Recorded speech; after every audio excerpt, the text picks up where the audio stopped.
bit what it's been like to literally play roles both professionally and just in your personal lives or situations that really are kicking stereotypes in the ass. Dream come true comes to mind. Because I can't tell you how many, I basically joke, I've like cried on every procedural that's on network and cable television, because that's pretty much all that I've been called to do. And although I have cried on True Blood too, it feels less serviceable and more like it's really coming from the circumstances. But for the most part, because one of my questions this year, I don't know if y'all had this question about Holly, but I was like, wouldn't I be with Andy? You know, at the end of, wouldn't I be sort of siding with him?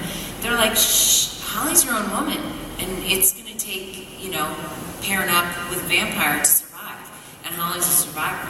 So I love that they make those decisions, that she's not just defined by who she's dating or that kind of thing. And I think all of that, again, stems from the great Alan Ball, who's just so doesn't see things in black and white, and it's sort of, you know, you see things much more character-based. That's the thing. I mean, nobody's just one thing. Are you just one thing?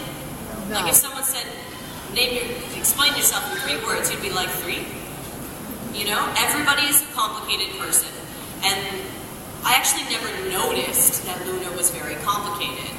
It's only when you're on another show where they've done no work or spent no love thinking about where a person comes from, what they're made of, and there's no material to back up a lifetime. What show is that? Don't do that to me. You guys have seen those kinds of shows. We've all worked on those kinds of shows, you know? But it's only when you're on those that you notice that it's not good. It's when you're working on something great that, you know, it's like a well-oiled machine. Like you said, they care, and then you don't notice it until it's bad. At least I don't. I'm like, oh wait, you guys don't give a shit. All right, watch it. All right, watch me. I'm gonna work twice as hard to make this good. That's what you does, only. Wow, this is a deep ass panel. We're getting into it today. God, I'm never gonna get hired again. She's gone now. Rutina, what's it like for you to play Tara, who just seems to become stronger and stronger both physically and emotionally? Kick ass.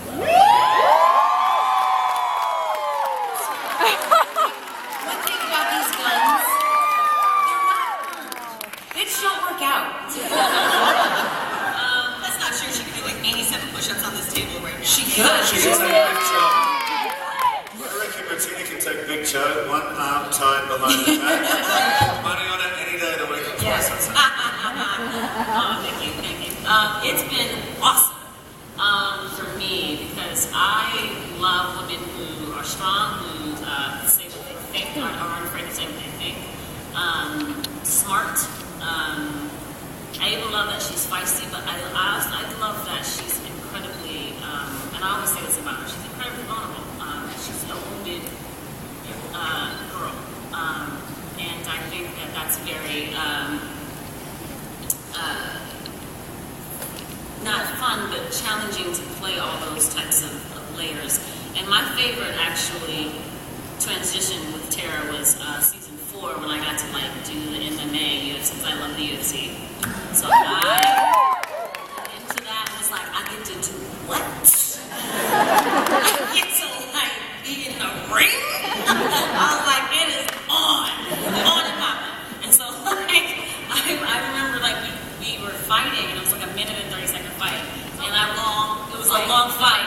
And I was like, can I finish it with an arm bar? Because I love the arm bar move. I don't even know what is that. The arm bar, you kind of get the legs over this part and then you get the arm. Right. It's like there's the legs.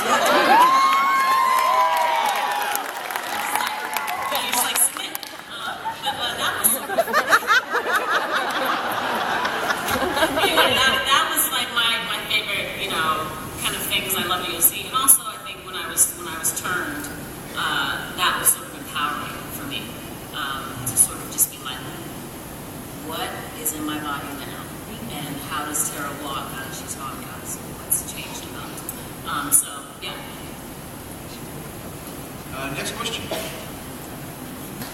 Hi.